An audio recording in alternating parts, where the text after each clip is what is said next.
إن الحمد لله نحمده ونستعينه ونستغفره ونستهديه ونعوذ بالله من شرور أنفسنا وسيئات أعمالنا من يهده الله فلا مضل له ومن يضلل فلا هادي له ونشهد أن لا إله إلا الله وحده لا شريك له وأن محمدا عبده ورسوله صلى الله عليه وآله وسلم.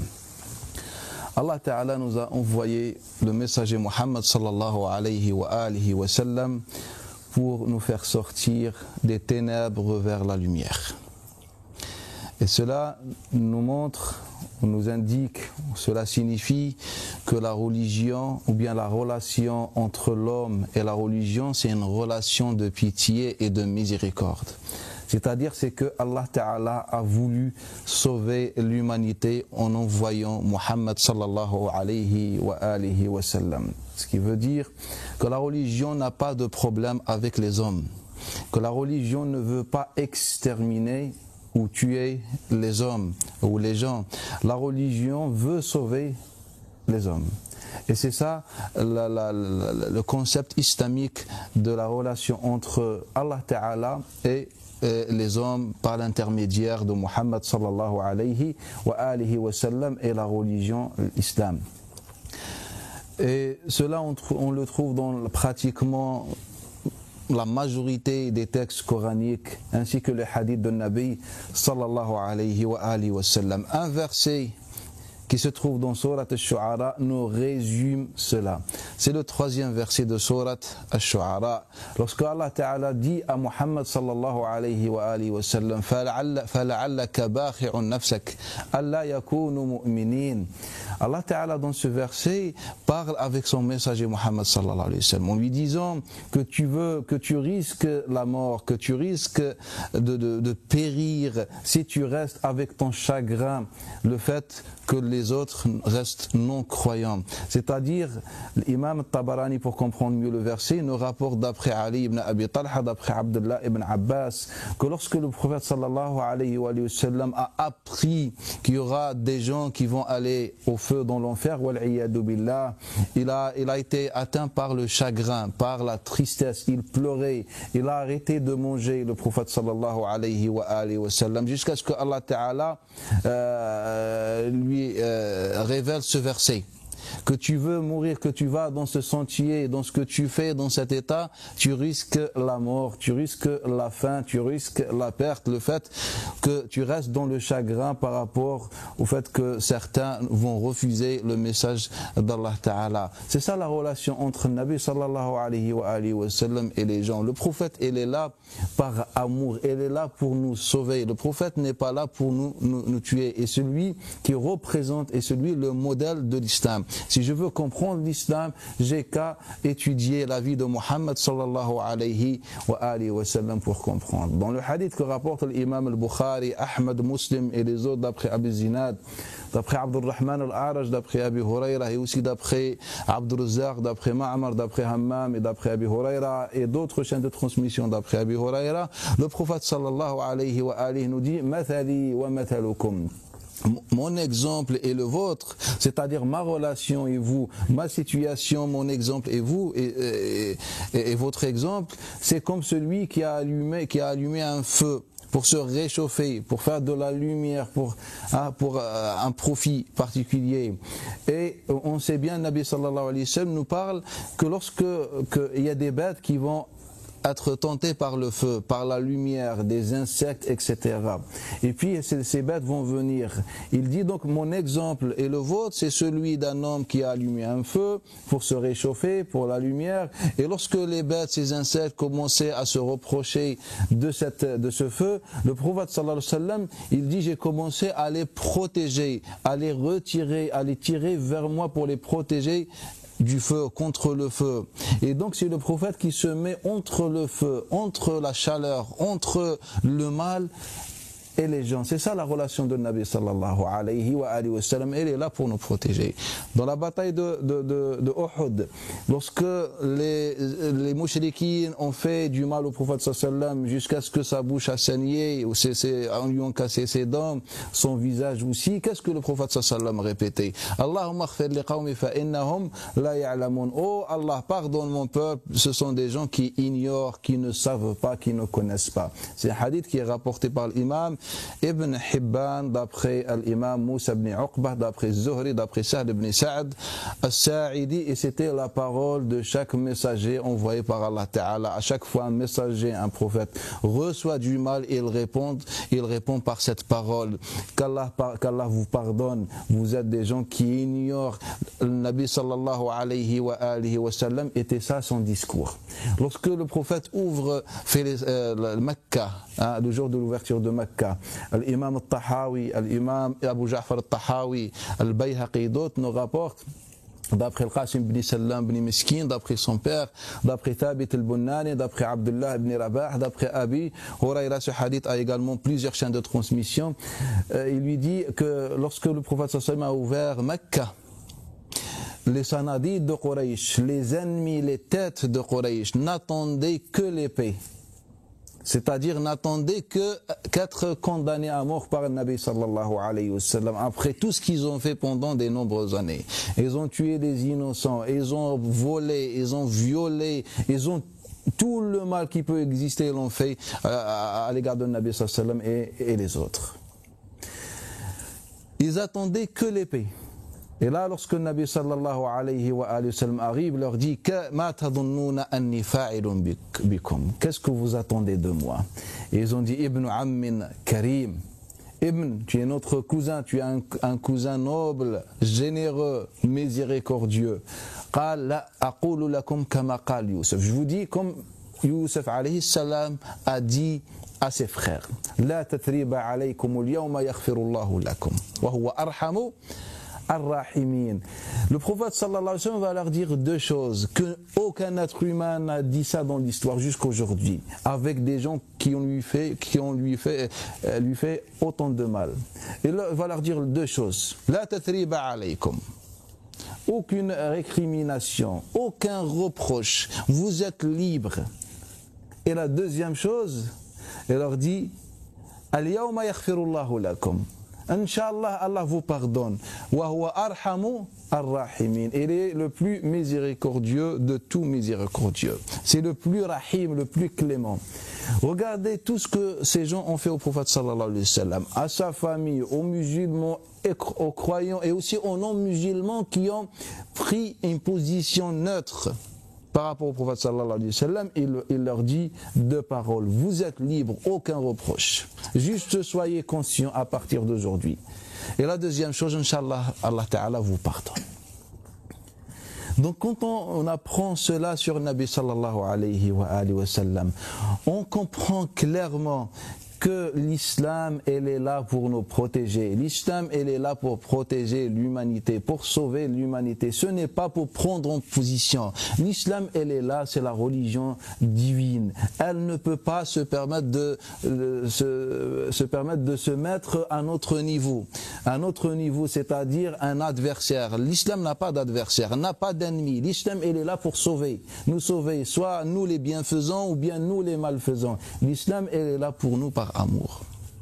Et là, Nabi sallallahu alayhi wa sallam, il nous dit encore une parole qui nous laisse encore penser plus. C'est lorsque Nabi sallallahu alayhi wa sallam parle sur les ennemis. Il nous dit La tatamannaw liqa al-adu was'alullah al-afiyah. Ne souhaitez pas la rencontre de l'ennemi. Demandez plutôt la paix. La paix avec tout le monde. Là, Nabi sallallahu alayhi wa sallam ne parle pas des non-musulmans. Il ne parle des ennemis qui veulent du mal, qui veulent nous faire du tort. Il nous dit La tatamannaw liqa al-adu. Ne souhaitez pas la rencontre de l'ennemi. C'est dont le croyant doit éviter, doit chercher la paix et doit éviter toute violence, etc. Car le musulman doit faire comme le prophète sallallahu alayhi wa sallam. Quand on lui fait du mal, quand on l'insulte, quand on fait quelque chose, il dit qu'Allah Ta'ala le pardonne. Et ce hadith est rapporté par l'imam al-Bukhari et Muslim et d'autres savants aussi, d'après Moussa ibn Uqba, d'après Salim Abi Nadr Salim Mawla Omar ibn Ubaydillah, d'après Abdullah ibn Abi Awfa, le grand compagnon. Il est rapporté également d'après Abi Zinad, d'après Abdurrahman al-Araj, d'après Abi Hurayra. Après cette parole, on n'a pas une autre parole à dire. Le prophète nous dit, ne souhaitez pas cela. Le prophète, tout ce qu'il a reçu, il nous dit, évitez, cherchez la paix. Lorsque le prophète sallallahu alayhi wa sallam passe un jour devant un groupe de croyants et un groupe d'associateurs, ils étaient ensemble, car les musulmans vivaient avec tout le monde. Et il leur dit Assalamu alaykum wa rahmatullah. C'est un hadith qui est rapporté par l'imam al-Bukhari, d'après Uqayl ibn Khalid, d'après l'imam al-Zuhri, d'après Urwa, d'après Osama ibn Zayd ibn Amir ibn Sharahil, ibn Zayd ibn Haritha ibn Sharahil, radiyallahu anhu wa an abih. Il dit que le prophète est passé devant un akhlat. Il y avait des musulmans et des non-musulmans dans cette assise, dans ce groupe. Et il leur dit Assalamu alaykum wa rahmatullah. C'est-à-dire, lorsque le prophète est passé, il était sur une bête, la bête, elle fait une poussière. On était dans une zone chaude, donc elle a fait une poussière. Et là, l'un des hommes présents dans cette assise, dans ce groupe, il leur dit, il a couvert son nez, il a dit éloignez-vous de nous, sur le prophète sallallahu alayhi wa sallam, c'est-à-dire prends ta bête et éloigne-toi. C'était Abdullah ibn Ubay ibn Abi Saloul, sur qui Allah Ta'ala fait descendre plusieurs versets. Celui qui a lancé les diffamations contre Aïcha radiallahu ta'ala anha, qui a accusé Aïcha de zina. Celui sur qui Allah Ta'ala fait descendre le 11e verset de Surat al-Hashr sur les hypocrites. Et c'est lui, etc. Lorsque son fils Abdullah ibn Ubay ibn Saloul apprend ce que son père a dit sur le prophète sallallahu alayhi wa sallam, il a couru vers le Nabi sallallahu alayhi wa sallam, il a dit Ya Rasulallah, laisse-moi tuer mon père. Laisse-moi tuer mon père. Le prophète sallallahu alayhi wa sallam lui a dit deux choses. La, walakin birra abaka wa ahsin sohbatahu. Sois bon avec ton père et accompagne ton père avec toute bienfaisance. C'est un hadith qui est rapporté par l'imam al-Bazzar, d'après Abi Salama ibn Abdurrahman, d'après Abi Hurayra, et authentifié par l'imam Ibn Hajar Al-Asqalani. Malgré ce qu'il dit sur le Nabi sallallahu alayhi wa sallam, le prophète dit à son fils, sois bon avec ton père. Et encore pire, il a dit quelque chose qu'on n'imagine même pas. Insulter le prophète sallallahu alayhi wa sallam. Il a insulté le Nabi sallallahu alayhi wa sallam en disant sur lui un chien, wal-iyadu billahi ta'ala. Est-ce que vous pouvez imaginer que quelqu'un insulte le Nabi sallallahu alayhi wa sallam de cette manière? Tous les ennemis d'Allah Ta'ala et du prophète sallallahu alayhi wa sallam ont dit sur le prophète qu'il était fou. Ils ont dit qu'il était sorcier. Mais personne ou rare ou d'une personne insulte le Nabi sallallahu alayhi wa sallam ainsi. C'est un hadith qui a été rapporté d'une manière notoire. Et parmi ces chaînes de transmission, c'est celle de Hisham d'après Urwa, et parmi ces chaînes de transmission, celle de Abi Salama ibn Abdurrahman d'après son père, rapportée par l'imam Ibn Minda et authentifiée aussi par Ibn Hajar al-Asqalani. Il y a aussi la hadith aussi se trouve dans l'imam, dans l'authentique de l'Bukhari, lorsqu'ils étaient dans une ghazwa al-Muraysi, et un homme qui s'appelle Al-Jahjah de l'Ansar avait un désaccord avec un autre jeune homme de l'Ansar qui s'appelle Sinan ibn Wabar al-Juhani. Là, il y avait un désaccord entre les deux. Donc, l'Ansari a appelé l'Ansar et le Muhajir, celui Al-Jahjah, a appelé Jahjah. Chacun a appelé ses alliés et son groupe, son soutien. Et là, le Nabi sallallahu alayhi wa sallam, lorsqu'il apprend cela, il leur dit, c'est da'wat al-jahiliya. Cette da'wa, ce discours, ce comportement, c'est celui des gens de l'jahiliya comme Abu Jahl et les autres. Et là, Abdullah ibn Ubay ibn Saloul profite de la situation et il leur dit Sammin kalbaka ya'kulk. Il leur dit, nous sommes comme celui qui a dit, nourris ton chien et te mangera un jour. والله لا يخرجن منها الأعز الأذل. Et par Allah Ta'ala, le noble va faire sortir, expulser de Medina l'humilié. C'est-à-dire lui, c'est Abdullah ibn Ubay ibn Salul. Lorsque son fils apprend ce qu'il a dit encore, il va voir Nabi, Ya Rasulallah, s'il te plaît, ô messager d'Allah, laisse-moi le tuer. Et là, le Nabi sallallahu alayhi wa sallam va donner la même réponse, comme il rapporte l'imam Tabarani, l'imam Al-Abdul-Razzaq, d'après Ibn Jurayj, d'après le Hakam ibn Aban, d'après Ikrima, d'après Ibn Abbas, rapporté aussi par d'autres, d'après Abi Hurayrata, rapporté par d'autres, avec d'autres chaînes de transmission. Le prophète sallallahu alayhi wa sallam lui dit la même chose, sois bon avec ton père. Quand on voit ce comportement, quand on voit ces événements, ces situations, cela nous laisse pas le choix de dire que le prophète sallallahu alayhi wa sallam était là pour notre bien. Il était là pour nous sauver, pour nous protéger. Il n'était pas là pour jouer l'ennemi ou l'adversaire ou l'affrontement ou je ne sais pas. Il faut comprendre cela. Même le jour de l'enterrement de cet hypocrite Abdullah, les versets qui ont parlé de lui pour qu'il soit un exemple pour les autres, le jour de sa mort, le prophète sallallahu alayhi wa sallam a prié sur lui, a fait la salat de l'jinaza, la prière sur le mort, sur cette personne. Et le hadith, il est notoire et il est dans le Bukhari et Muslim, d'après l'imam Az-Zuhri, d'après Ubaydillah ibn Abdullah, d'après Ibn Abbas, d'après Omar, et aussi dans le Bukhari ou Muslim, d'après Ubaydillah ibn Omar, d'après Nafi', d'après Ibn Omar, 3 compagnons qui nous rapportent. Et aussi dans d'autres sources, Mujammi' ibn Jariyah, Mujammi' ibn Yazid ibn Jariyah. On a 4 compagnons dans ma connaissance qui ont rapporté que le prophète sallallahu alayhi wa sallam a prié sur cette personne. Et quand il a voulu prier au début, Omar ibn Khattab a retenu le prophète sallallahu alayhi wa sallam. Il dit, ô messager d'Allah, rappelle-toi ce qu'il a dit, rappelle-toi ce qu'il a fait, ô messager d'Allah. Et là, le prophète lui répond en disant, Allah m'a donné le choix entre prier et ne pas prier, et moi j'ai choisi la prière sur lui. Et il lui a donné même son propre rida, une cape, le prophète sallallahu alayhi wa sallam, une cape à lui a donné pour l'envelopper comme un linceul.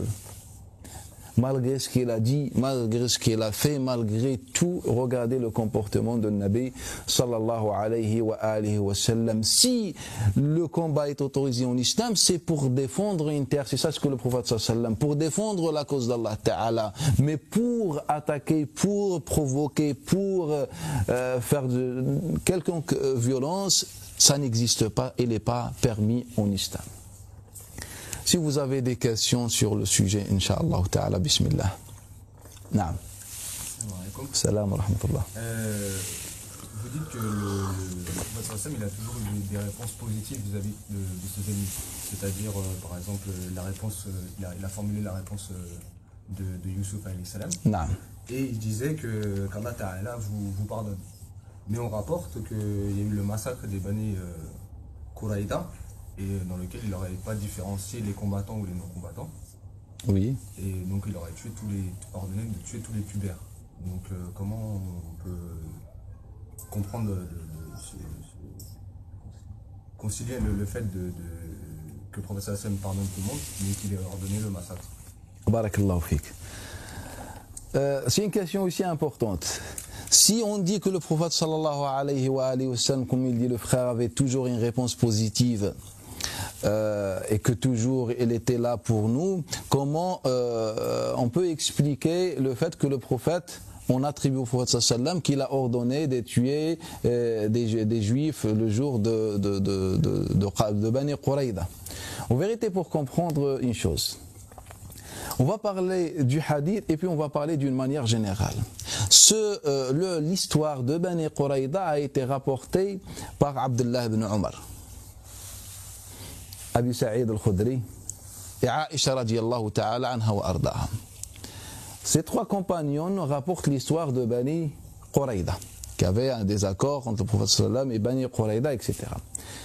Mais l'histoire qui dit que le prophète sallam a ordonné, le prophète, ou bien on n'a absolument aucun texte, ni authentique ni mensonger, qui dit que le prophète a ordonné. Le seul texte qui est attribué au prophète sallam, c'est que le prophète a désigné Sa'd ibn Mu'adh comme juge, pour qu'il tranche, pour qu'il juge les gens de Bani Quraïda. Donc on n'a absolument aucun texte qui soit authentique ou inventé sur le fait que le prophète a ordonné de tuer. On a le texte que le prophète a confié cette responsabilité de juger à Sa'd ibn Mu'adh, et que Sa'd ibn Mu'adh, dans ce que cette chaîne de transmission lui attribue, a condamné à mort les gens de Bani Quraïda.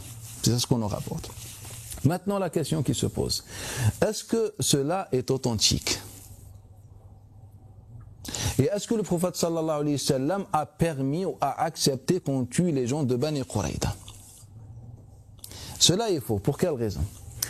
Car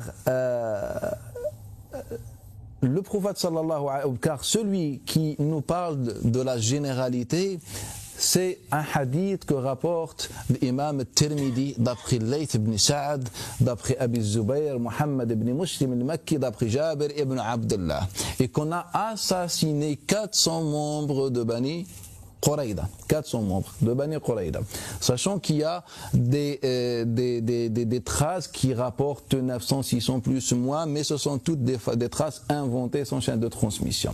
La seule qui existe, ou le seul nombre, chiffre qui existe avec une chaîne, c'est celui-ci, c'est celui de Layth, d'après Abi Zubayr, d'après Jabir ibn Abdullah al-Ansari, qui dit 400. Et ce 400, ce chiffre en vérité n'est pas authentique. Pour quelle raison? Car ceux qui rapportent d'après Jabir ibn Abdullah sont deux. On a le premier Mujalid ibn Sa'id d'après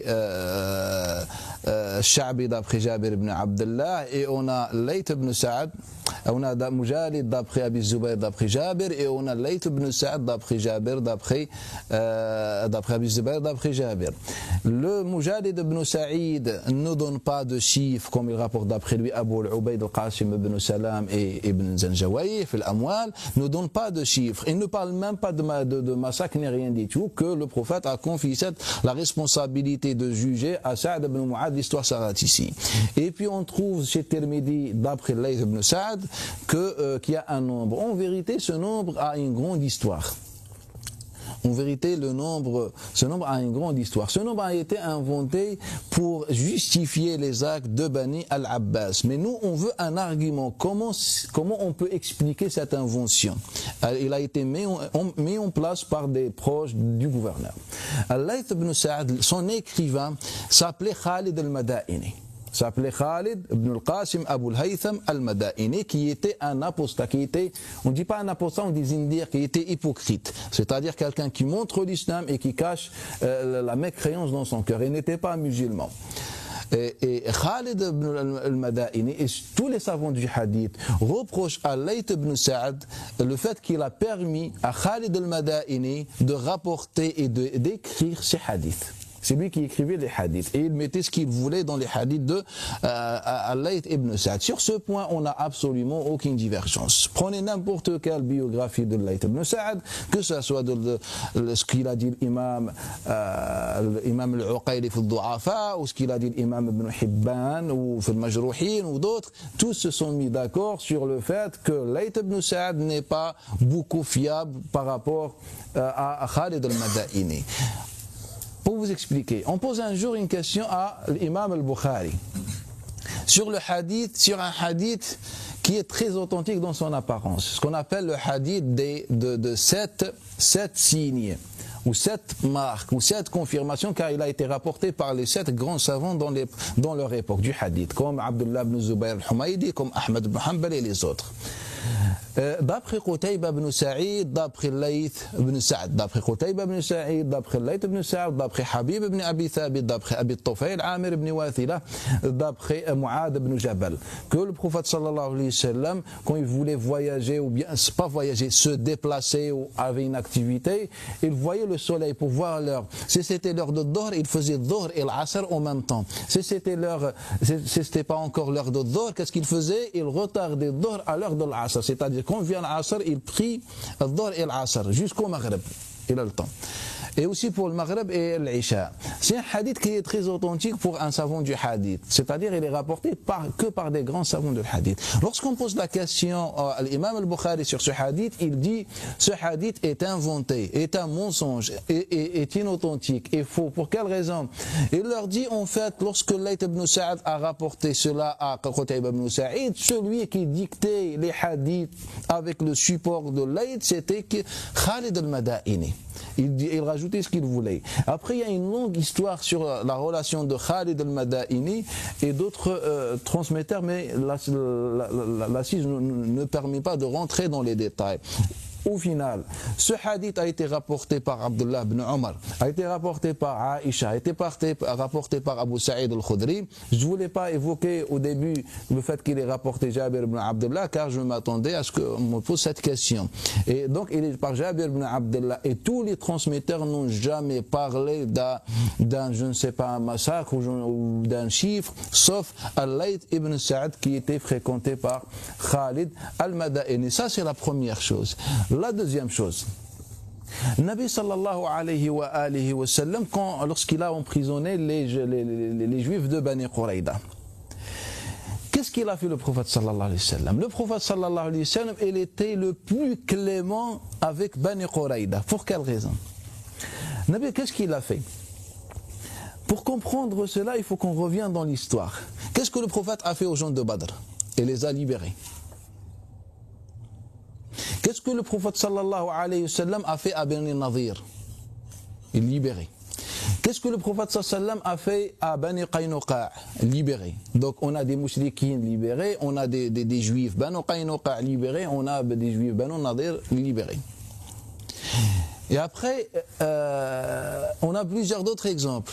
Et là, le prophète sallallahu alayhi wa sallam va dire à Sa'd ibn Mu'adh, qui était l'allié avant l'islam de Bani Qurayda, c'est-à-dire un proche de Bani Qurayda, c'est-à-dire un bien-aimé de Bani Qurayda, il y avait une alliance entre lui et Bani Qurayda. Et donc, on a la première chose, que dans l'histoire, dans le passé, avant Bani Qurayda, on n'avait que des exemples de libération.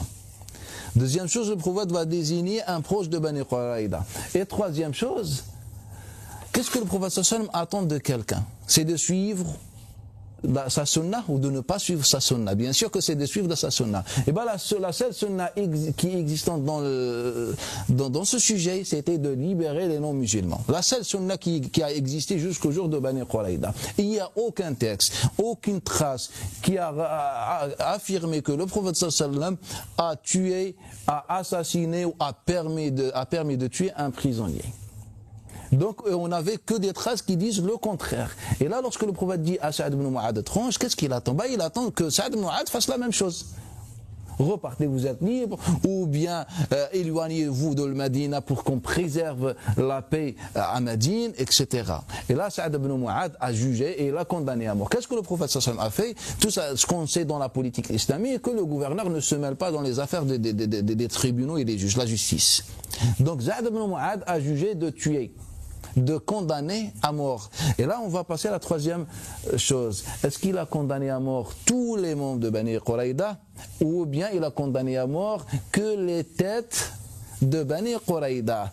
Lorsqu'on revient dans les détails, on se rend compte que de nombreux juifs de Bani Qurayda présents ce jour-là nous ont rapporté de nombreux hadiths plus tard. Ce qui signifie, est-ce qu'ils étaient morts?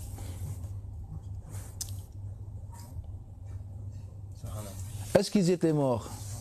Non. On a dans leur hadith, et ce n'est pas le bon moment pour rapporter tous leurs hadiths, on a plusieurs membres de Bani Qurayda ce jour-là qui nous ont rapporté des hadiths plus tard, c'est-à-dire sont devenus compagnons musulmans, ils ont embrassé l'islam.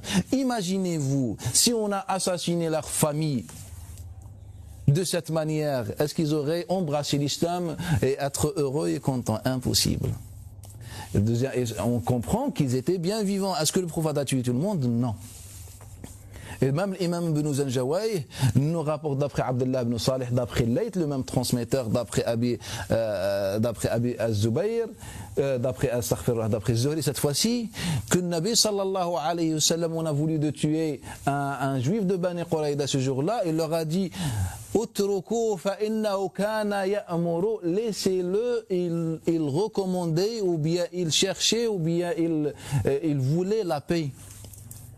Donc qu'est-ce qu'on comprend? Est-ce que le prophète a tué tout le monde? Non, il a tué que les têtes de Quraysh. C'est pas tué, c'est un juge qui a tranché pour des gens qui ont trahi le pacte avec un Nabi sallallahu alayhi wa sallam. Car le prophète, en arrivant, il a établi une constitution entre lui et les autres, entre lui et les musulmans, entre les autres et les musulmans, et que tous constituent qu'une seule communauté. Et c'est un hadith qui a été rapporté d'une manière notoire d'après Uthman ibn Salih al-Sahmi, d'après ibn Lahi'a, d'après Abil Aswad, Yatiyem Muawi, Urwa ibn Zubayr, d'après Urwa ibn Zubayr, il est rapporté par Abdullah ibn Amr ibn As, il est rapporté par Jabir ibn Abdullah, il est rapporté par Omar ibn Khattab et d'autres, que le prophète sallam a signé une constitution, un pacte entre lui et les musulmans, entre lui et les non-musulmans, et entre les non-musulmans et les musulmans, que tous représentent qu'une seule communauté.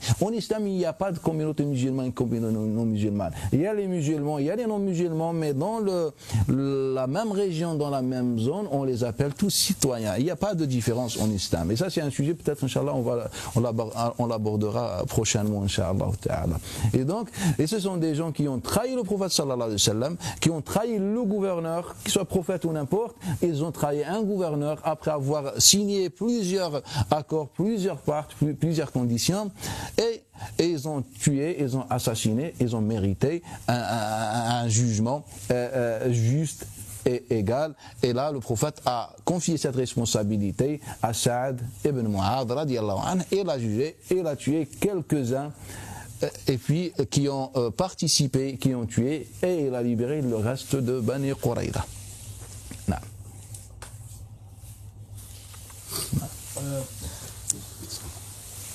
Allah subhanahu wa ta'ala dit dans le Coran, قل أطيعوا الله والرسول فإن تولوا فإن الله لا يحب الكافرين. Qui n'aime pas les mécréants. Après, dans une autre sourate, la sourate 48, ayat 29, il dit Muhammadur Rasulullah walladhina ma'ahu ashidda al-kufar. Ils sont durs envers les kuffar. Et dans une autre ayat, la sourate 47, le verset 35, Allah il dit ولا تهنوا ولا تعدوا إلى السلم وأنتم الأعلون والله معكم ولن يترتكم أعمالكم. Et dans le sens, il demande aux musulmans de ne pas avoir une paix avec les non-musulmans.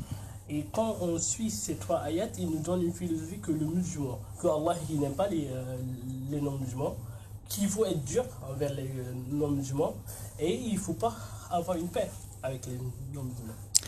Barakallahu fik. En vérité, qu'est-ce que tu as fait? Tu as détaché certains versets de leur contexte et de leur cause de descente, et aussi de leur contexte dans la sourate, et tu les as utilisés. Et après, je peux te dire la même chose que par exemple dans sourate Al-Anfal et aussi dans sourate Al-Tawbah dans le 7e verset, Allah Ta'ala il dit, et si ils ont préféré la paix, tu dois leur accorder la paix. Et aussi, je peux te dire que le Nabi sallallahu alayhi wa sallam, dans ce qu'il rapporte l'imam al-Bukhari, d'après Hisham d'après Imam Ibn Jurayj, d'après Atta ibn Abi Rabah, d'après Abdullah ibn Abbas, qui avait deux catégories d'associateurs dans l'époque de Nabi sallallahu alayhi wa sallam. Une catégorie qui luttait, qui combattait le prophète sallallahu alayhi wa sallam, et une autre que non. Et le prophète sallallahu alayhi wa sallam était en paix avec la deuxième.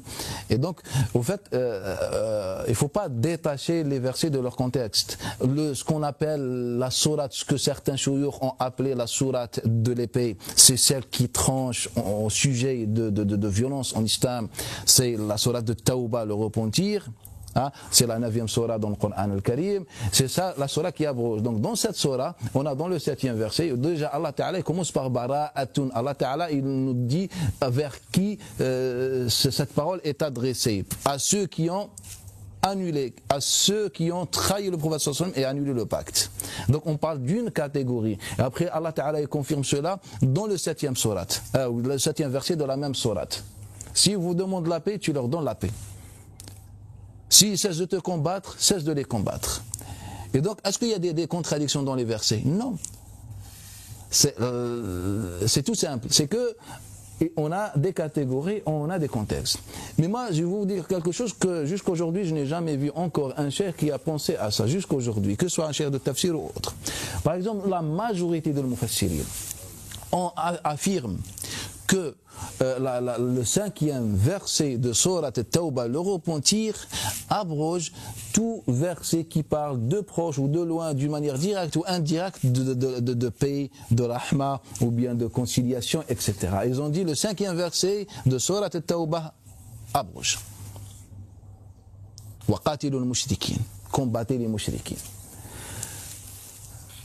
On leur dit il n'y a aucun problème. Il n'y a aucun problème. Mais je vais vous dire, il faut qu'on assume ce qu'on dit. Prenez avec moi dans Surat Al-Ahzab, la Surat 33 dans le Coran al-Karim, le verset 48. Ce verset est abrogé aussi parmi la liste des versets qui parlent de la paix. Qu'est-ce que ce verset, de qui il parle, de quoi il parle ce verset? Tout simplement, il dit, ce verset dans le sens, c'est ce que Muhammad sallallahu alayhi wa sallam doit faire, que appelle les gens à l'islam, à la ilaha illallah. Les croyants vont te suivre et les non-musulmans ne vont pas te suivre. Donc qu'est-ce que tu fais? Laisse-les da'adahum, laisse-les, ils ont refusé de te suivre, laisse-les tranquilles, laisse-les, Allah Ta'ala le jugera. C'est un verset qui est abrogé selon l'ensemble de l'mufassirin. La majorité de l'mufassirin dit que ce verset est abrogé. Pour quelle raison? Car là, Allah Ta'ala il dit à son messager, les croyants vont te répondre, les autres, fa'in tawallaw, s'ils se détournent, laisse-les, Allah Ta'ala les jugera. Donc ce qui signifie qu'il n'y a pas de jihad. Donc ils ont dit il est abrogé. Moi je vous dis quelque chose, si nous on est conscient, si on est logique, si on a une tête, une raison. Dans le dernier verset de Surat At-Tawbah, la toute dernière surat au sujet de le jihad, la toute dernière surat et le tout dernier verset, la fin de la surat, le dernier verset, Allah Ta'ala répète le même verset de Surat Al-Ahzab 48. Le même verset, il est répété. Donc comment tu peux dire que ce verset de l'Ahzab 48, il est abrogé par l'épée, alors que ce verset, il est répété dans la dernière, à la fin de la Surah de Tawbah. Ce que je comprends selon ton raisonnement, que l'épée est abrogée en islam par ce verset, car c'est le même verset qui est répété. Il y a une légère différence entre formules. Prenez le verset, Surat Al-Ahzab, verset 48, Surat At-Tawbah, dernier verset. Et vous faites des comparaisons. C'est le même verset, c'est le même sens, c'est pratiquement la même formule. Donc pourquoi on a dit que l'épée ici abroge et là-bas on s'est même pas rendu compte. C'est ça ce qui est étonnant, c'est ça ce qui est étrange. On ne s'est même pas rendu compte qu'en vérité on parle sans connaissance. Et moi je vous dis quelque chose, personne n'a la compétence ou les compétences de dire, d'annuler un verset du livre d'Allah, de dire ça il est abrogé par ça. Abrogé ça veut dire jeter, annuler, n'a aucun sens. Juste récite-le mais ça n'a aucun sens. Personne ne peut dire sur une parole d'Allah Ta'ala elle est annulée juste comme ça. C'est comme je vous dis, Al-Bukhari et Muslim ont rapporté un hadith qui est authentique et authentifié par tout le monde, mais moi ça rentre pas dans ma tête, il est abrogé, il est annulé. Le musulman ne fait pas cela. Avec un hadith. Donc encore loin avec un verset. Quand tu dis abrogé, c'est comme tu as dit, on n'a pas besoin de ce verset. Ou bien ce verset est démodé, il est passé, on le récite et point final. C'est ça ce que veut dire l'abrogation. Quand ça vient de la tête et ça vient pas de la sunna de Nabi sallallahu alayhi wa alihi wa sallam. Donc il ne faut pas compter des versets de leur contexte. Naam. Naam. Il y a aussi le hadith connu, on m'a ordonné de combattre les gens jusqu'à ce qu'ils attestent la Bible par Allah, etc. C'est un hadith qui est justement contradictoire avec la paix, avec Parce que le professeur Sallam, dans l'apparence du verset, il nous appelle à attaquer jusqu'à ce que les gens se convertissent en fait. Barakallahu fik. Sur ce hadith, j'ai déjà donné la réponse, j'ai fait une intervention sur ce hadith. Et j'ai démontré que ce hadith n'a pas été prononcé de cette manière générale. Ce hadith a été prononcé dans un contexte particulier. Ce que nous rapporte Muslim, le hadith de Qutayba ibn Sa'id célèbre, que c'était le jour de Khaybar, lorsque le prophète sallallahu alayhi wa sallam a envoyé Ali ibn Abi Talib aux gens de Khaybar. Et il lui a dit que tu vas avoir des gens وَقَدْ أُمِرْتُ قَاتِلْهُمْ, fais ton combat car on m'a ordonné de tuer, de combattre les gens. Donc quels sont ces gens? Qui sont-ils? Sont les gens de Khaybar. C'est comme ce que Allah Ta'ala nous a dit dans Surat Al-Imran. الَّذِينَ قَالَ لَهُمُ النَّاسِ إِنَّ النَّاسَ قَدْ جَمَعُوا لَكُمْ. Prenez n'importe quel exégèse, vous allez trouver que Nas, les gens ici dans l'apparence, veut dire qu'une seule personne, qu'un seul homme, c'est Abu Sufyan. إِنَّ النَّاسَ جَمَعُوا لَكُمْ, c'est Abu Sufyan, tout simplement. On parlait de Abu Sufyan, on a dit An-Nas. Et donc lorsque le prophète sallam dit à Ali, il y a les gens de Khaybar qui se préparent ici, va les combattre, on m'a ordonné de tuer les gens. Donc c'est qui les gens? C'est les gens de Khaybar, parce que les savants de langue arabe ont compris.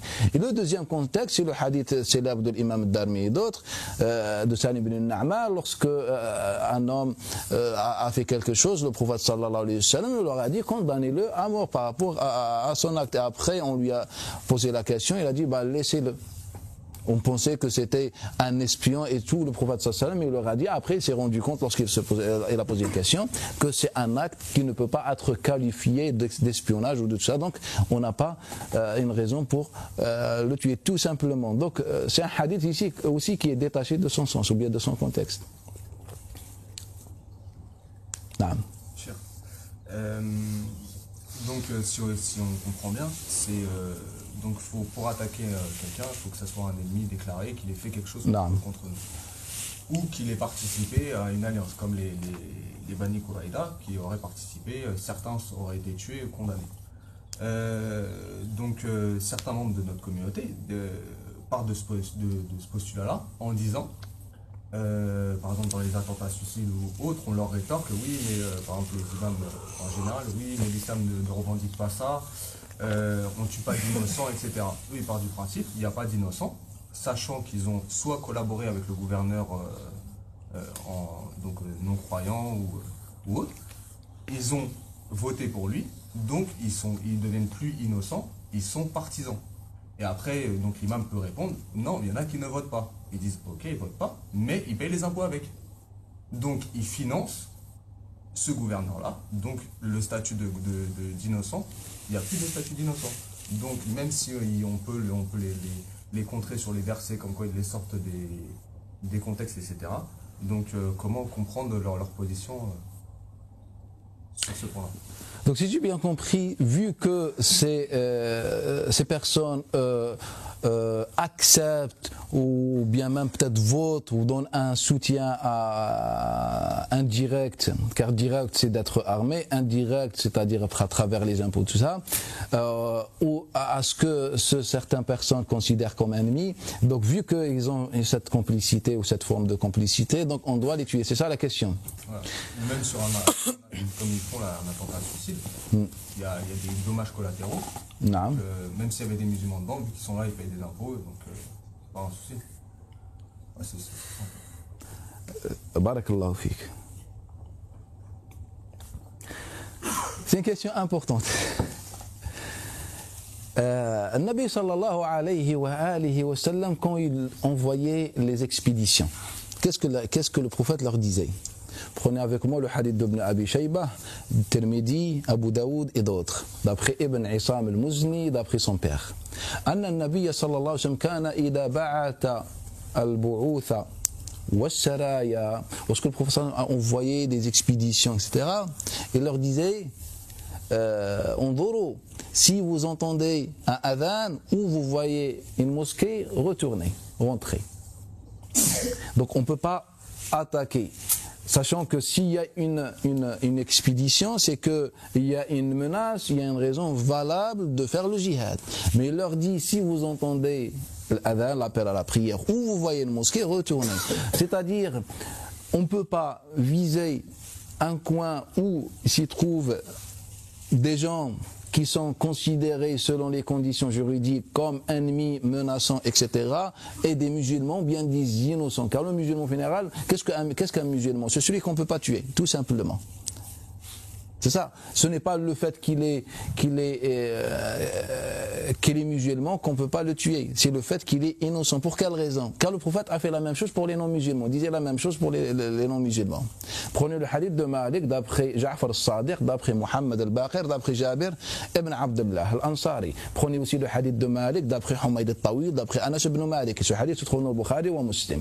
Que lorsque le prophète sallallahu alayhi wa sallam est arrivé à Khaybar, ce sont des gens juifs. À Khaybar, c'est une région juive, le nord de Médina, au nord de Médina. Et lorsqu'il arrive à Khaybar, le prophète sallallahu alayhi wa sallam, les deux compagnons nous disent, Kana Rasulullah, le prophète sallallahu alayhi wa sallam, quand il attaquait, il attendait la matinée. Le prophète n'a jamais attaqué pendant la nuit. Moi, je veux comprendre pourquoi le prophète sallallahu alayhi wa sallam n'attaquait pas la matinée. Surtout que le hadith qui nous parle, attendez l'adhan ou tout ça, il nous parle de la formule attendez la matinée. Et lorsque le prophète sallallahu alayhi wa sallam est parti le jour de Khaybar dans cet exemple, il a fait la même chose. Sachant que à Khaybar, il y avait 0% musulmans. Il n'y avait que des non-musulmans, avec leurs familles, leurs enfants, etc. Et donc, le prophète sallallahu alayhi wa sallam, est-ce qu'il permet dans ce hadith d'attaquer les gens ou je ne sais pas, ou bien des dommages comme ça, indirects? Non, ça ne se fait pas. Sinon, le prophète sallallahu alayhi wa sallam n'aurait pas attendu la matinée. Ça, c'est la première chose, ou bien l'aube. La deuxième chose, c'est que un jour, dans ce que rapporte l'imam Ahmad ibn Hanbal, al-Tabarani et les autres savants de l'islam, il y a au minimum 10 transmetteurs dans ma connaissance modeste. Il y a 10 transmetteurs, dont Yunus ibn Ubayd, Sari ibn Yahya et d'autres. Tous rapportent d'après Hassan al-Basri qui dit Haddathana al-Aswad ibn Sariya, est un compagnon. Haddathana al-Aswad ibn Sariya. Que le jour de Khaybar, on avait tué certains enfants. Ou dharari, qui veut dire femme ou enfant, c'est général. Peu importe. Le prophète a appris cela. Et il nous a reproché cela, il nous a dit pourquoi. On lui a dit, Ya Rasulallah, hum minhum. Ils font partie d'eux. On a les ennemis, mais eux, ils font partie d'eux. Car quand tu dis une femme, est-ce qu'elle donne son soutien à son mari ou pas, qui est ennemi par exemple? Bien sûr que oui, ou l'enfant. Bien sûr que oui. Peut-être nous aujourd'hui on parle des impôts, autrefois on parle de préparer les flèches et donner, ou bien de donner, ou bien juste un soutien. Et les mouchliquins pratiquement dans toutes les batailles sortaient avec leur famille. Rifar, lorsque Ratafan a attaqué Nabi sallallahu alayhi wa sallam, cette tribu a fait sortir toutes les femmes et tous les enfants pour donner un nombre et un chiffre important. Et aussi les gens de Quraysh, lorsqu'il a attaqué le prophète sallallahu alayhi wa sallam, c'était la même chose. Et les juifs aussi, la même chose, qui étaient en désaccord avec le Nabi sallallahu alayhi wa sallam, ou bien un conflit avec le Nabi sallallahu alayhi wa sallam. Donc lorsque le Nabi sallallahu alayhi wa sallam lui dit mais ils font partie d'eux, il leur a dit wa hal kana khayyarukum illa abna al-mushrikin, il dit subhanallah, le meilleur d'entre vous, bien les meilleurs d'entre vous étaient des enfants des associateurs. Et là vous venez me dire, vu qu'ils font partie d'eux, donc on doit les tuer. Alors que vous-même, vous les compagnons musulmans, vous êtes les enfants des associateurs. Je vais vous tuer aujourd'hui? Il n'y a pas de différence.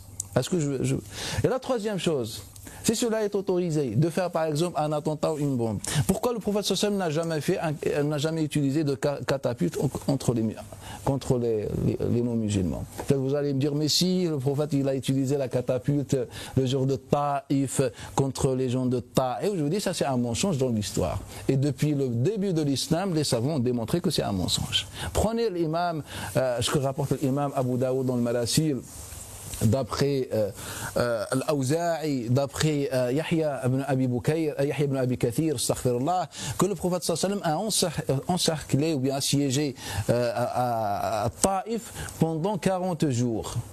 Et dans la version de Tabarani d'après Makhul al-Shami, que c'était la première c'est 30, ou celle de Makhul 40 jours. Bref.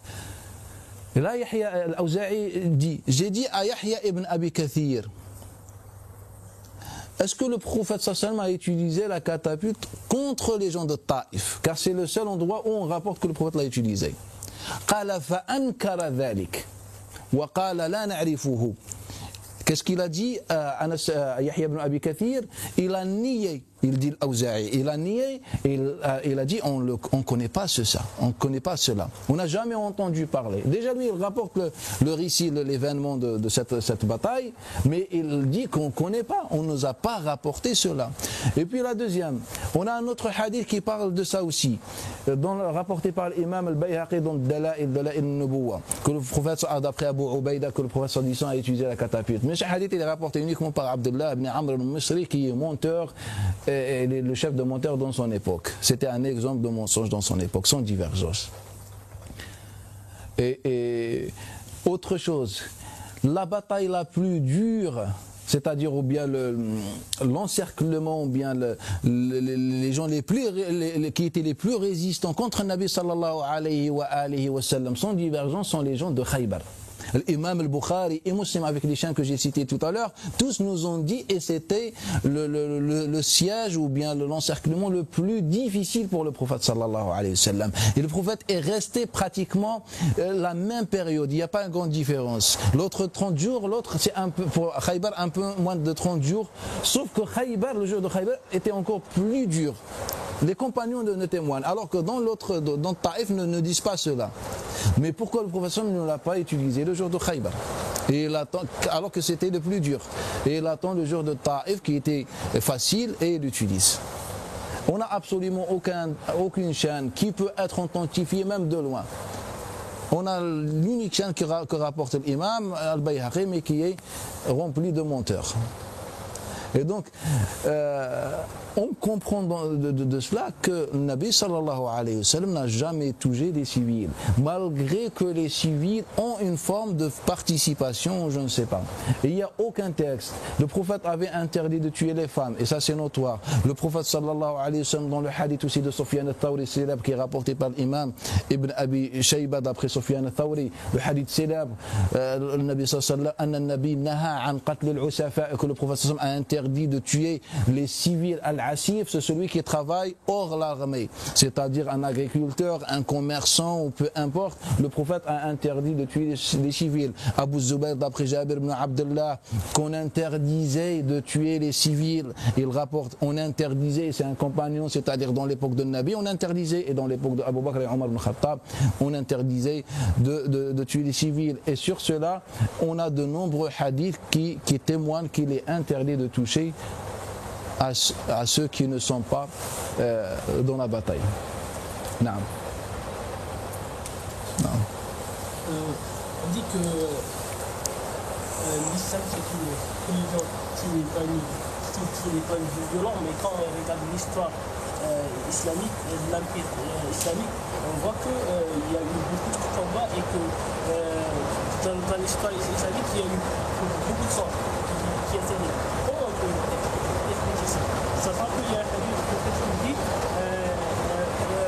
من تشبه بقوم فهو منهم إنما بعثت بين يدي السيف. Comment on peut comprendre l'histoire et ce hadith? Barakallahu fi. Le frère il dit que on a deux problèmes, que l'histoire islamique est remplie de sang.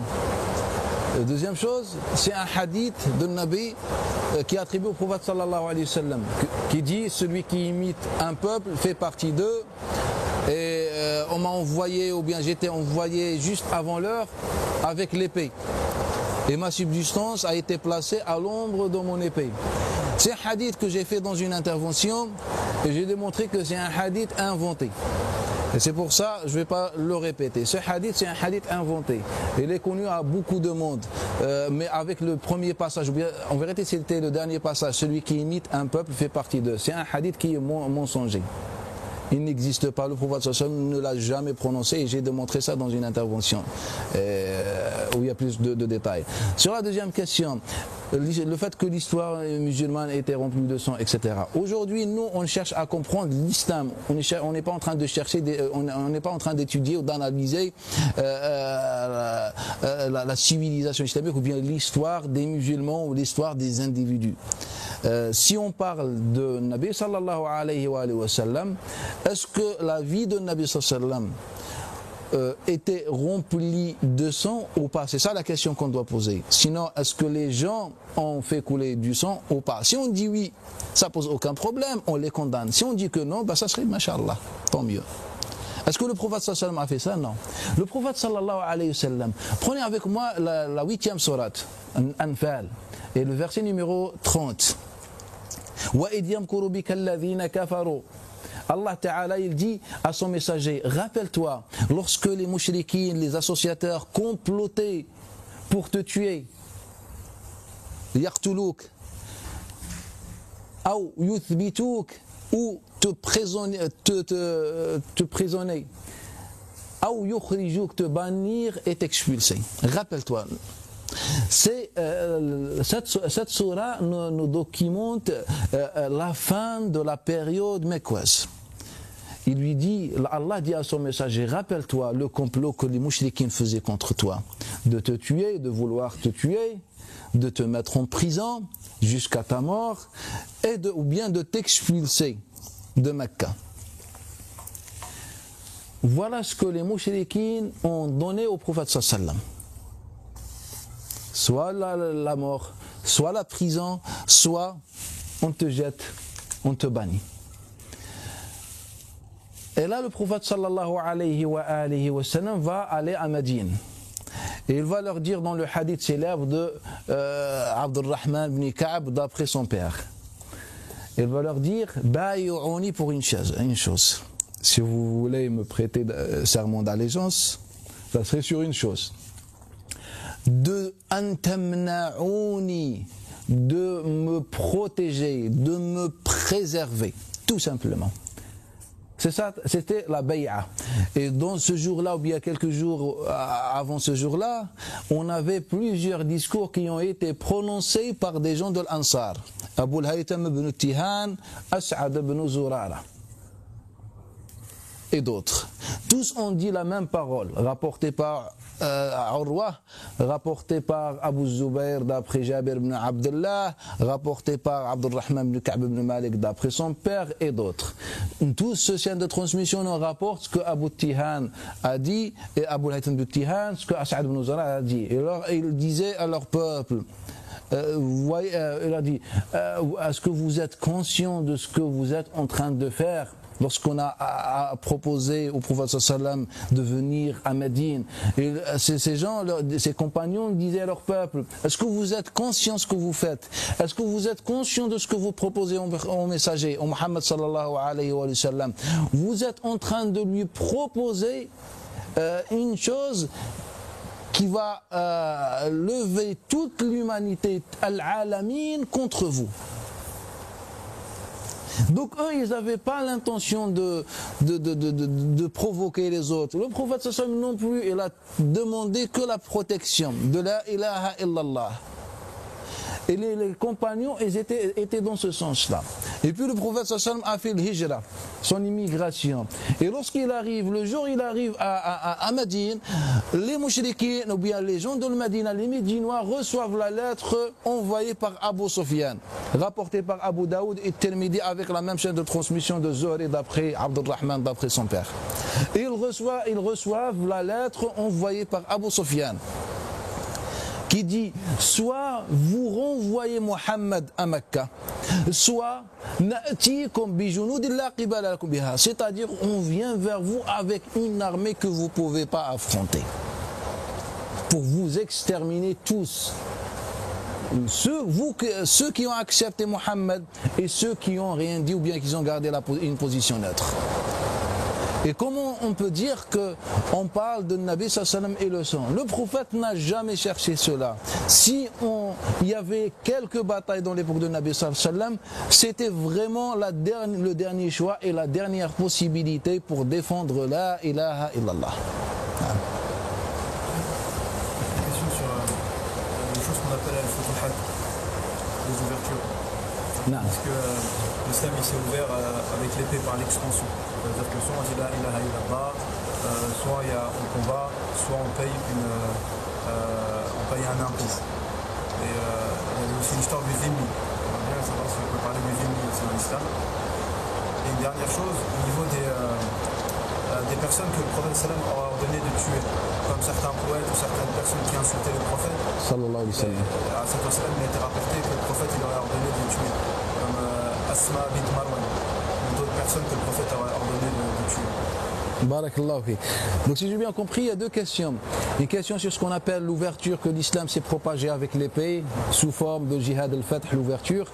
Et la deuxième question, par rapport au fait que le prophète a ordonné de tuer ceux qui l'insultaient. Non. Barakallahu fi. Dans le livre de Sira et dans certains. Barakallahu fi, je suis d'accord. On commence par la première ou la deuxième? Comme je veux.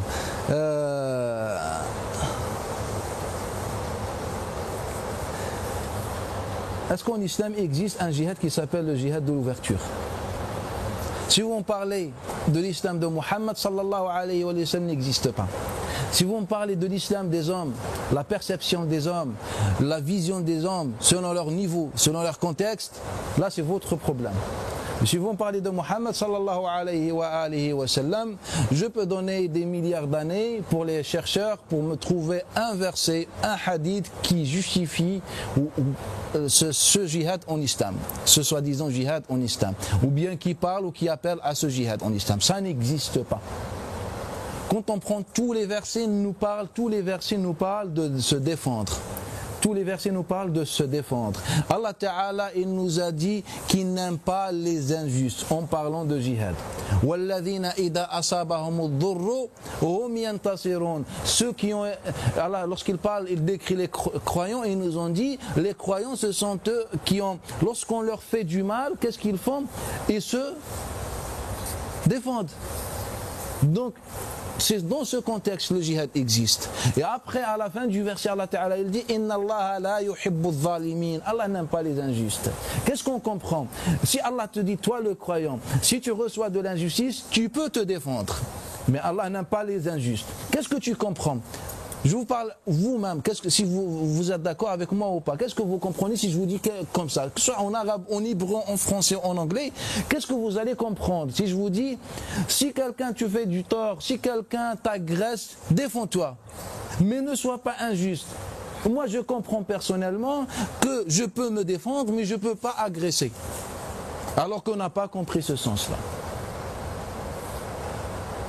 Allah Ta'ala dit وَقَاتِلُوا الَّذِينَ يُقَاتِلُونَكُمْ وَلَا تَعْتَدُوا إِنَّ اللَّهَ لَا يُحِبُّ الْمُعْتَدِينَ. Combattez ceux qui vont combattre.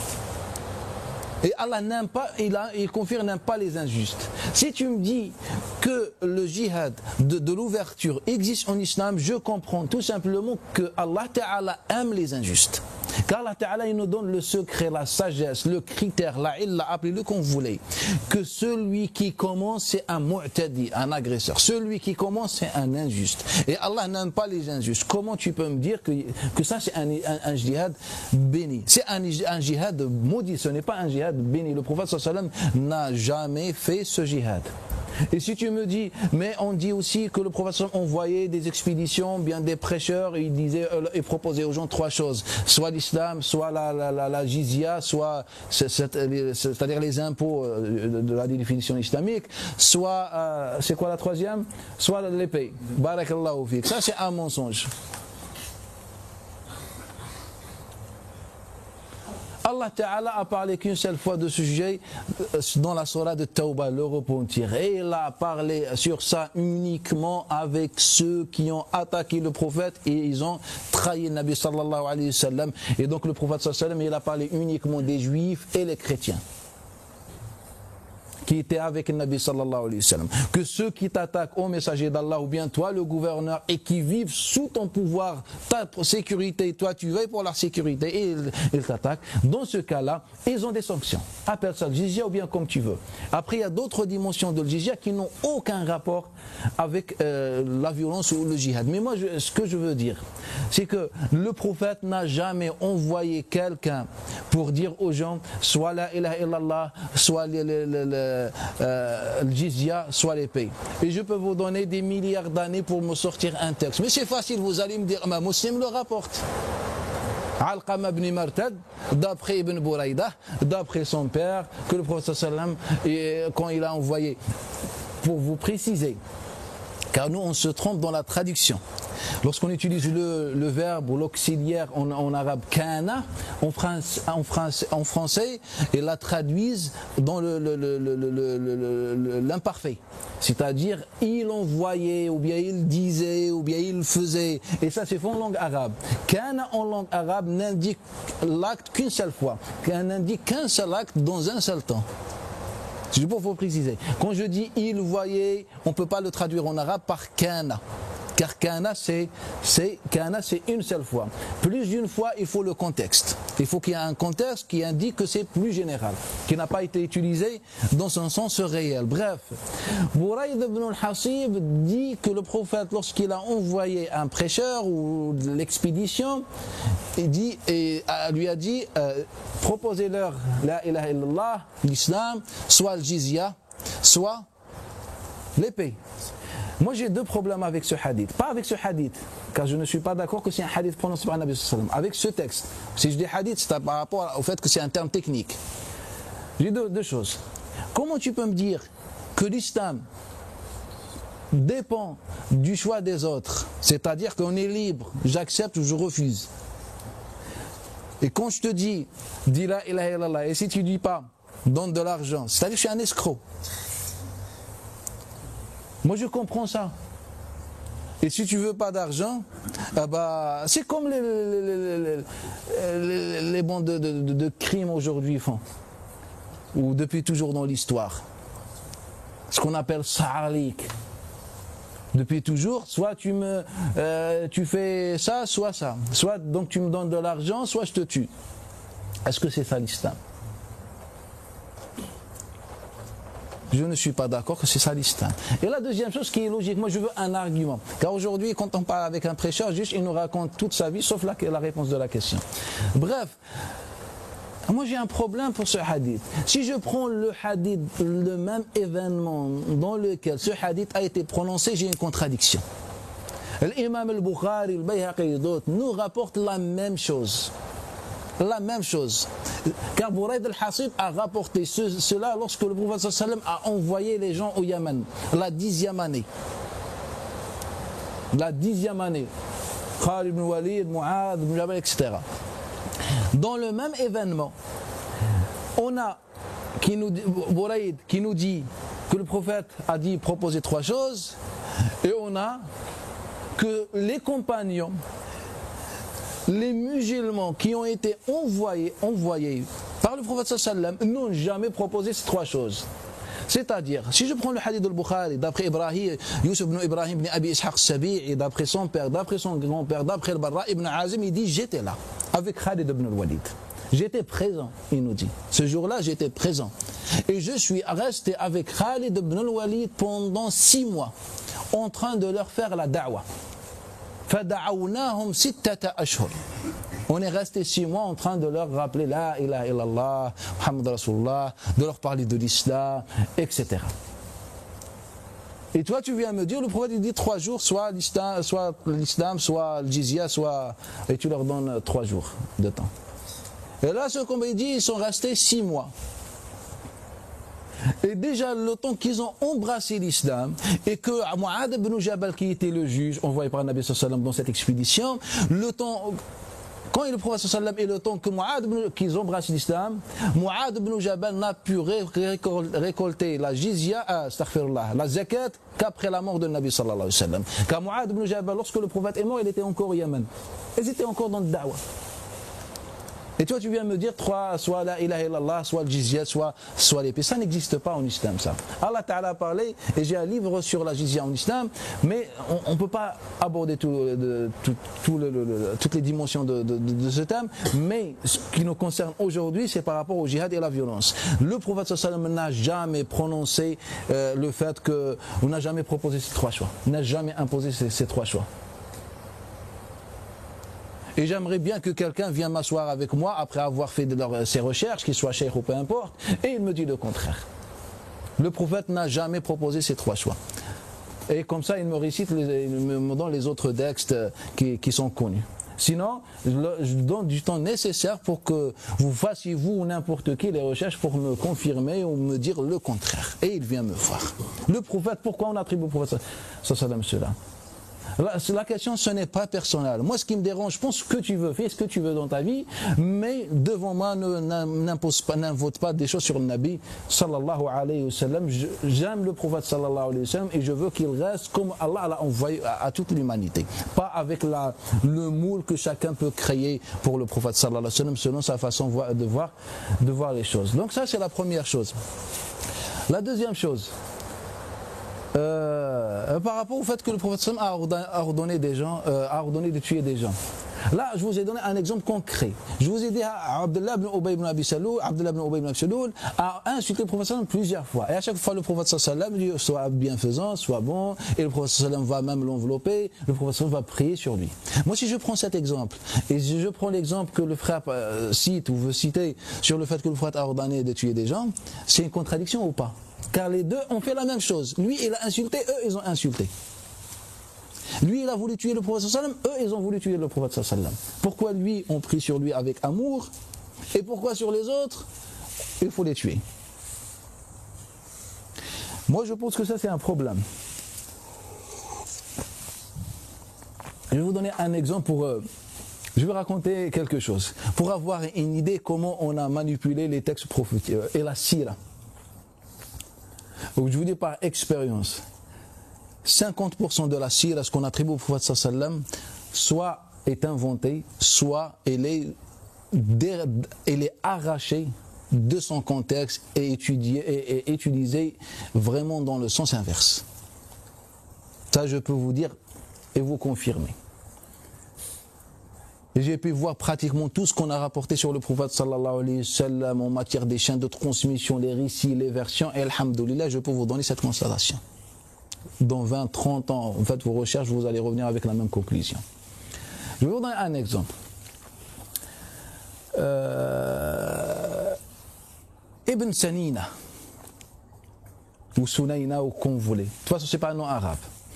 On rapporte que le prophète sallallahu alayhi wa sallam l'a assassiné. Et il a béni l'assassinat de cet homme juif. Mais ce qui est étrange, c'est que c'est aussi on est dans la contradiction. Car après un événement que je ne vais pas évoquer pour qu'on ne sorte pas du sujet, le Nabi sallallahu alayhi wa sallam, il a dit assassinez, tuez tout juif que vous rencontrez. Bismillah. Il faut tuer tout le monde. Donc là, maintenant, on n'est plus avec le messager d'Allah qui nous aime, qui a de l'affection pour nous, qui veut nous protéger, qui se met contre le feu pour nous protéger. Là, on est face à un homme ordinaire qui parle de nafs. Tuer tous les mouchriks et les juifs. Et puis, Muhayyisa, il était là présent, il prend l'épée et il a tué Ibn Sunayna. Barakallahu fik. Mais moi, j'ai bien dit, c'est que c'était après un événement. Un jour, je vais vous raconter l'histoire de cet événement. Et après cet événement, il y avait ça. Mais après, quand je prends d'autres traces, je trouve le contraire. Que non, après cet événement, les juifs et les chrétiens sont venus voir Nabi sallallahu alayhi wa sallam et on leur a dit, je vais vous donner quelque chose. Voulez-vous que vous soyez avec moi qu'une seule communauté? Ce qu'on appelle as-sahifa, car as-sahifa a été établi 2 fois. La première fois en arrivant à Médine et la deuxième fois après cet événement. Et il a signé que vous, et là il commence à détailler. Et il a évoqué les différentes tribus juives présentes à Médine. Que Banu Aouf et les musulmans, c'est-à-dire les juifs de Bani Aouf et les musulmans ne font qu'une seule communauté avec les musulmans, que un tel ne font qu'une seule communauté. Après il a envoyé cette lettre ou une copie de cette constitution aux autres, à Thaqif. Thaqif, c'est la tribu de Taïf. Il leur a dit, voulez-vous que vous soyez qu'une seule communauté avec les musulmans? Il a envoyé aux autres aussi. Il voulait établir cette fraternité et cet amour avec tout le monde. Et donc, moi, je n'arrive pas à comprendre. Après l'événement, on a deux choses. Une parole qui dit tuez tous les juifs. Deuxième parole, non, que les juifs sont venus. Et là, le prophète sallallahu alayhi wa sallam leur a dit ben voilà, si vous voulez, si vous êtes conscient aujourd'hui, alhamdulillah, je suis heureux pour vous et pour nous et pour notre Ummah de Médine, venez, on signe quelque chose. Est-ce que c'est contradictoire ou pas? C'est juste après l'événement, le même jour, la même situation, on a deux situations contradictoires. La première situation que le prophète sallallahu alayhi wa sallam dit tuer les juifs et commence à tuer les gens. Et la deuxième, non, en fait, c'est les juifs qui sont venus vers Nabi sallallahu alayhi wa sallam et lorsqu'ils sont venus, le prophète sallallahu alayhi wa sallam leur a proposé as-sahifa, ce pacte, pour que tous font qu'une seule communauté. Et donc c'est ça le problème. Moi je peux vous dire qu'il n'y a aucun exemple que vous pouvez donner et dans lequel le prophète a ordonné de tuer quelqu'un qui l'a insulté ou qui voulait le tuer ou qui voulait lui faire du mal. Prenez votre temps nécessaire. L'histoire de Asma, il ne faut même pas l'évoquer car elle est inventée sans divergence. Vous pouvez prendre d'autres exemples qui peuvent être authentifiés par certains idiots. Et je vais vous démontrer que tout ce qu'on a rapporté est inventé. Il n'existe pas, le prophète n'a jamais tué, n'a jamais permis, n'a jamais autorisé de tuer quelqu'un qui l'a insulté. Prenez l'exemple de Abdullah, prenez l'exemple de Al-Bukhari, d'après Al-Awza'i, d'après Yahya ibn Abi Kathir, d'après Abi Salama ibn Abdurrahman, d'après Jabir ibn Abdullah al-Ansari. Lorsque le jour de Ghazwat de Bani Riqa', on se lève, les compagnons se réveillent, ils trouvent quelqu'un avec le Nabi, sallallahu alayhi wa sallam, inconnu, un étranger. Ils lui demandent, Ya Rasulallah, qui c'est cette personne? Qui est cette personne? Il leur a dit, en fait, il était venu pour me tuer. Et vous connaissez, je pense, l'histoire. Quand il a dit, il a pris l'épée, il a dit, qui va te protéger maintenant contre moi? Le prophète, il lui a dit, Allah. Et l'épée est tombée. L'histoire, elle est connue. Et donc cet homme, il était venu pour tuer le prophète sallallahu alayhi wa sallam. Et au final, on le retrouve avec le Nabi sallallahu alayhi wa sallam assis. Le prophète lui dit, est-ce que tu veux embrasser l'islam? Il dit non. Et le prophète sallallahu alayhi wa sallam dit, fais ce que tu veux, au repas, au resto. Et il est resté avec le Nabi sallallahu alayhi wa sallam, tout simplement. Il était venu ennemi, il est devenu l'ami de Nabi sallallahu alayhi wa sallam. Il est resté dans sa religion non musulmane. Et le hadith aussi de Tabarani. Le hadith aussi de At-Tabarani d'un autre homme, a été capturé par les compagnons et ils sont venus lui dire, ah Rasulallah, c'est un homme qui était venu pour te tuer. Et là le prophète sallallahu alayhi wa sallam répond,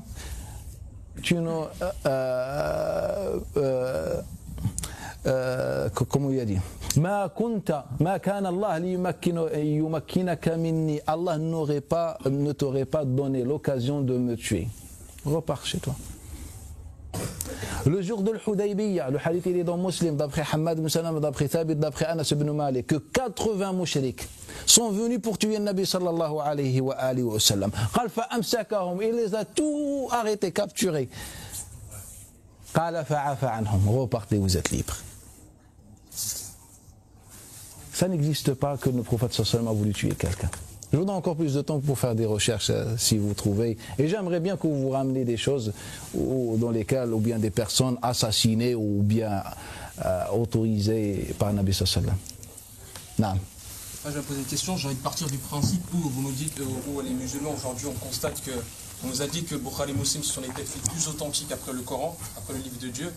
Maintenant aujourd'hui, et là-dedans et dans ces livres-là, on légitime, sachant que dans ces livres-là, on légitime parfois la guerre, le djihad et autres. Et vous nous dites aujourd'hui que le prophète sallallahu alayhi wa sallam n'a jamais ordonné de tuer. Aujourd'hui, dans ce que même vous venez de rapporter aussi sur le pacte de Hudaybiyah, pendant la bataille, une autre version aussi qui rapporte que le prophète sallallahu alayhi wa sallam, il leur a ordonné aussi de voulez-vous qu'on tue les enfants, les femmes, etc. Non. Alors qu'on est venu pour faire le pèlerinage. Comment aujourd'hui on peut comprendre les textes avec ce que vous nous dites aujourd'hui, alors qu'on parle des authentiques? Barakallahu fik. En fait, celui qui crédibilise ou bien qui donne une certaine légitimité à ces choses, ce n'est pas le Nabi sallallahu alayhi wa sallam, bien les hadiths de Nabi sallallahu alayhi wa sallam dans le Bukhari. En vérité, il faut qu'on comprenne le contexte. Les savants ont vécu un contexte. Nous, on ne peut pas juger les autres à partir de notre contexte, sinon on va faire la même erreur. Donc, qu'est-ce qu'on va dire? On va dire que les savants, chacun suivait une idéologie ou bien une perception, ou bien une conviction, une école, ou appelez ça comme vous voulez. Et puis, ils ont mis des hadiths dans des chapitres particuliers, et selon leur compréhension. Mais maintenant, aujourd'hui, moi, le musulman aujourd'hui, si je veux m'intéresser à une chose, je dois m'intéresser au hadith de Nabi sallallahu alayhi wa sallam et non ce que le cheikh a dit.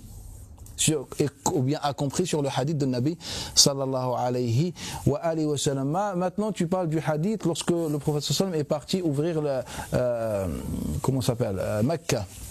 Astaghfirullah, est parti faire son pèlerinage, son premier pour le pèlerinage, l'Umrah à Mecca. Et on sait bien que Budayl ibn Warqa, lorsque le prophète a envoyé Budayl ibn Warqa pour voir que l'ambiance à Mecca, il lui a rapporté que les Qurayshites se préparent, ya Rasulullah, pour t'attaquer, ou bien pour défendre, car ils pensent que tu es venu pour les attaquer. Et il y avait aujourd'hui, ce jour-là, il y avait environ 1400 compagnons, comme il rapporte Jabir ibn Abdullah et d'autres compagnons. Là, Nabi sallallahu alayhi wa sallam, si on prend l'authentique de Bukhari, on trouve deux versions contradictoires. Deux versions contradictoires. Les deux versions sont rapportées avec la même chaîne de transmission, avec une seule différence. Que la première, c'est celle de Sufyan, la deuxième, c'est celle de Ma'mar. Sufyan et Ma'mar, d'après Az-Zuhri, le hadith il est très célèbre. Et que dans la première version, le prophète leur dit: voulez-vous qu'on commence par les femmes et les enfants avant les autres? C'est une formule arabe, c'est-à-dire voulez-vous qu'on tue les hommes et on capture les femmes et les enfants? C'est la première version. Et les deux versions se trouvent dans le Bukhari. Deuxième version, par Allah, on est venu pour notre pèlerinage, et par Allah, même si on me demande des conditions injustes, le sens de la parole injuste, j'accepte. Même si les Qurayshites m'imposent des conditions injustes, j'accepte, car on est venu aujourd'hui pour le pèlerinage et pour la paix. Dans le même hadith, on a ces deux versions contradictoires. Et dans la première version attribuée au prophète sallallahu alayhi wa sallam, heureusement qu'il y avait Abu Bakr qui donne le bon conseil au messager d'Allah. Donc on a Abu Bakr ici et le prophète ici. Abu Bakr dit: ah Rasulallah, rappelle-toi, on est venu pour le pèlerinage. Mais maintenant j'aimerais bien comprendre en étudiant cette version. Qui est le prophète entre les deux? Je dirais plus, c'est Abu Bakr. Quand le prophète il est agressif dans cette version, qui dit: ah on tue les hommes et on capture les femmes et les enfants, et Abu Bakr c'est le sage, etc. Ça c'est un problème. Mais en vérité, c'est pour ça moi je vous dis, il y a un hadith qui n'a jamais été appliqué jusqu'à aujourd'hui. Et par Allah Ta'ala, si chaque musulman ou chaque prêcheur ou chaque cheikh lit ce hadith, ils sont rares qui ont lu ce hadith, s'il le lit, par Allah Ta'ala, il va réfléchir des millions de fois avant qu'il se prononce sur la religion. C'est le hadith d'Ibn Hibban, d'après Ali ibn Abi Ikrimah, d'après Abdullah ibn Abbas, d'après Ali ibn Abi Talib. Que personne ne parle de la religion tant qu'il n'a pas étudié de toutes ses dimensions. La yatakallam ahad fi dinana hatta yuhitahu min kulli jawanibih. Personne ne parle de din tant qu'il n'a pas étudié de tous les côtés. C'est le problème. Aujourd'hui, on est face à des chouïrs qui ont étudié un peu de fiqh, d'autres un peu de hadith, d'autres un peu de tafsir, d'autres un peu de culture générale, d'autres un peu d'histoire, et avec une barbe ou avec un statut, avec un papier qui s'appelle ijaza ou diplôme ou je ne sais pas, et ils deviennent des références ou des modèles. Par Allah, s'ils ont la crainte d'Allah Ta'ala, ils rentreront chez eux tous. Et c'est ça le problème. Maintenant, quand moi je prends ce hadith, comment je dois? Moi je sais une chose claire. Je sais que Ma'mar ibn Rashid, celui qui rapporte ce hadith, n'a jamais rapporté sans qu'il utilise son support. Le hadith, il avait un livre, un recueil, et il rapportait à partir de son livre. Et je sais que Sufyan, comme il rapporte déjà l'imam Tirmidhi dans l'Ilal al-Kabir, il rapporte en utilisant sa propre mémoire. Et d'ailleurs, ici, sa mémoire le trahit dans ce hadith. Car si vous prenez l'authentique de Bukhari, vous allez trouver que ce hadith, l'imam al-Bukhari le rapporte d'après Ma'mar d'après Zuhri, et quand il le rapporte d'après Sofiane d'après Zuhri, qu'est-ce qu'il dit Sofiane dans la même chaîne de transmission? Je me suis rappelé d'une partie du hadith, et la deuxième partie du hadith, j'étais voir Ma'mar ibn Rashid pour qu'il me la confirme. C'est-à-dire une partie du hadith, c'est ce que Ma'mar a confirmé avec son livre, et une partie de l'autre hadith, c'est juste le sens de Sofiane, ce qui se rappelle, les traces qui sont restées dans sa mémoire par rapport à ce hadith. Donc, après si on prend le contexte, on comprend pourquoi il a préféré donner une version, car lui il avait oublié le hadith, sachant que le hadith fait plus de 2 pages. Et donc il va se rappeler, la mémoire trahie. Et déjà, il reconnaît qu'il avait oublié une hadith. Donc, dans la partie que Sofiane se rappelle, il n'avait pas la bonne mémoire déjà, car dans le même hadith, il reconnaît qu'il a oublié le hadith. Donc, il a rapporté le hadith dans son sens. Donc ça c'est un problème. Aujourd'hui, moi quand j'étudie le Bukhari, je sais que le Bukhari il a fait le plus gros travail et qu'Allah Ta'ala lui donne toute récompense, mais aujourd'hui les chouyours d'aujourd'hui ils n'ont rien fait. Aujourd'hui j'étudie le Bukhari, c'est bon, on se prosterne. Mais le Bukhari il a fait le travail, qu'est-ce que toi tu peux apporter comme le Bukhari? Maintenant, est-ce que tu te rends compte, car ce hadith a été utilisé pratiquement dans tous les livres du fiqh jusqu'à aujourd'hui, alors que c'est un hadith faux. Le prophète n'a jamais prononcé ça. C'est la parole de Sofiane, un homme qui est venu 2 siècles pratiquement après le Nabi sallallahu alayhi wa sallam. C'est le problème. Donc qu'est-ce que je peux dire à ça? Je peux dire qu'une seule chose que le prophète a dit dans le hadith de Ali ibn Abi Talib, que celui qui veut parler de din, il faut qu'il réfléchisse beaucoup de fois pour qu'on évite d'attribuer au prophète sallallahu alayhi wa sallam tout et n'importe quoi. On s'arrête ici, Inch'Allah ta'ala. Inch'Allah, peut-être on fera une autre, ou bien la suite de cette assise. Subhanak hamdik nashhadu an la ilaha illa anta nastaghfiruka wa natubu ilayk.